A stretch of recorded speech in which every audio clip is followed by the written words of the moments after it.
welcome back to Kingdom Kids Online. I hope you've had a great week. We're continuing our series looking at the life of Moses. This is our second week, but I wanted to give you a quick reminder that these videos aren't going to be quite like they used to be. They're going to be a lot shorter and have linked activities rather than lots of things going on with me. And that's because, well, Kingdom Kids is back in the building. You can come and join me on a Sunday morning at church and we can look at Moses' life together. These videos are going to be there just so you can keep up to date if you can't make it on a Sunday or you want to know what Kingdom Kids is up to. So let's go. Let's have a quick reminder of what we learned last week. Remember, we looked at baby Moses and how God protected Moses even before he knew what was going on, and how God can also protect us. This week, we're going to be looking at the next part when Moses is actually all grown up, and we're going to find out what happens when he hears God for the first time.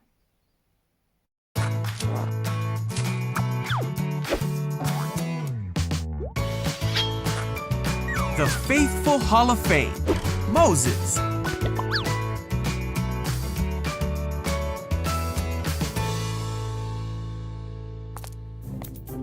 This is Moses. Heyo.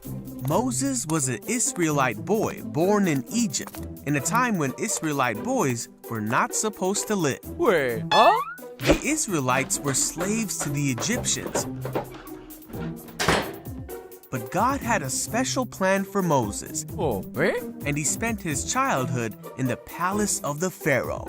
You see, when Moses grew up, he made a big mistake. Uh-oh. Pharaoh found out what Moses had done, and he tried to have Moses killed. Ah!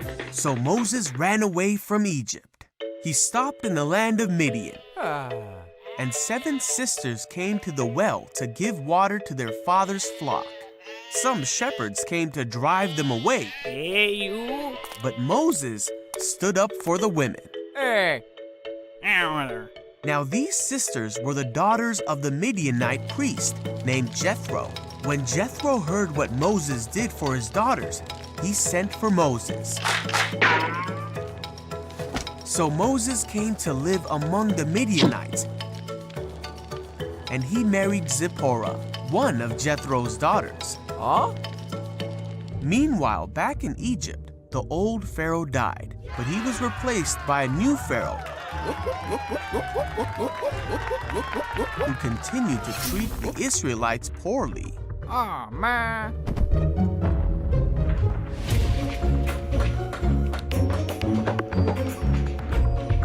The Israelites cried out to God because of the terrible things that the Pharaoh made them do. God heard these people and knew it was time to act.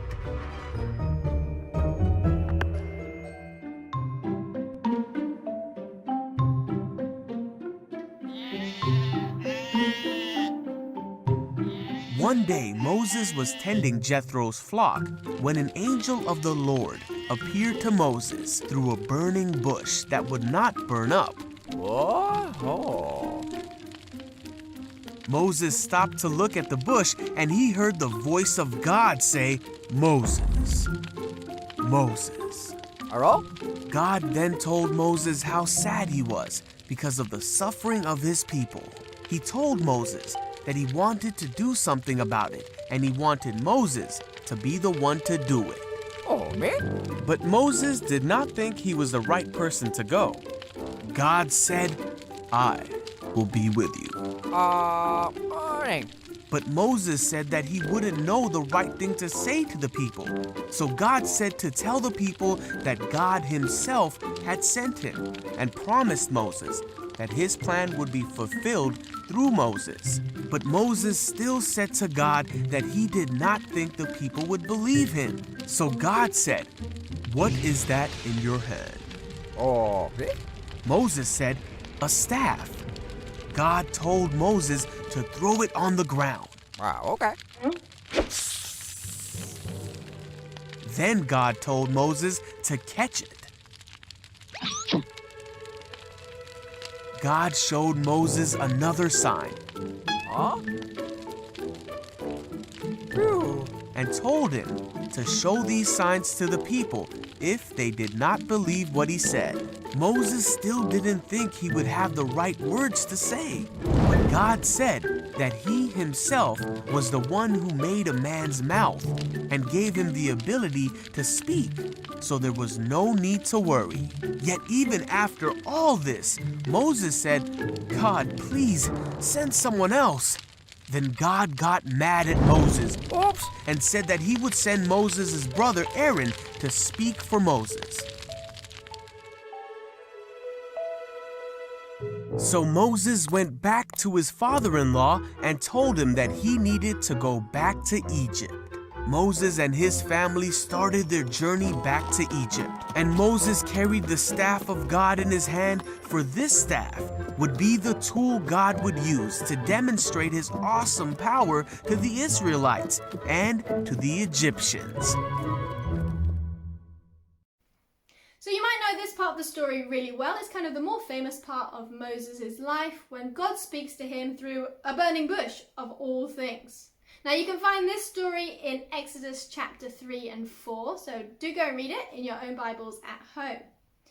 But I wonder if we would be like Moses in this situation, because I'm not sure if you noticed, but Moses recognized God's voice. He knew it was God talking to him in this really unusual situation through an unusual thing like a burning bush. When God speaks, Moses knows that it is God. I wonder if we would be able to say the same thing. Sometimes in our Kingdom Kids Zoom calls, we play a game which is sort of sound guessing. Can you recognize the sound and what makes it? Now, it's actually harder than you think it is. There's actually one linked below if you want to give it a try later on. Would you be able to recognize God's voice in a situation like this one? Now this story goes on because God explains to Moses that he hears. He doesn't just speak, he hears. And he's heard the cries of the Israelites. He's heard his people crying out to God for rescue. Now the next part is the part that surprises Moses, because God says to Moses, "You're going to be the person that rescues them." Now, even though Moses has been raised in a palace, at this point in his life, he is just a farmer. He lives in the middle of nowhere and he's pretty much no one, a bit like how he started out his life.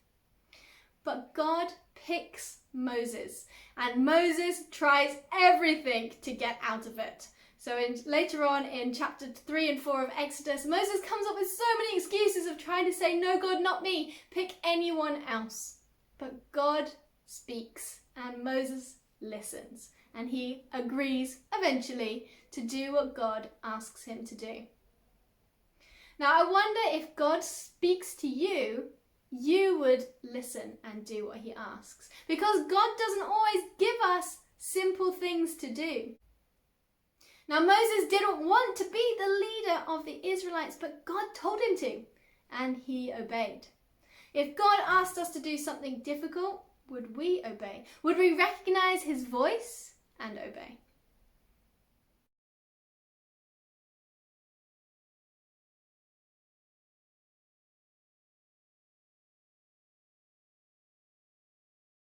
Now we're going to be continuing the story next week, looking at what happens when Moses finally goes back to Egypt to rescue his people.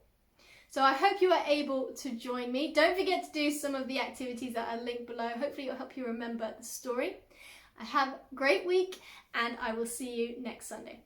Bye.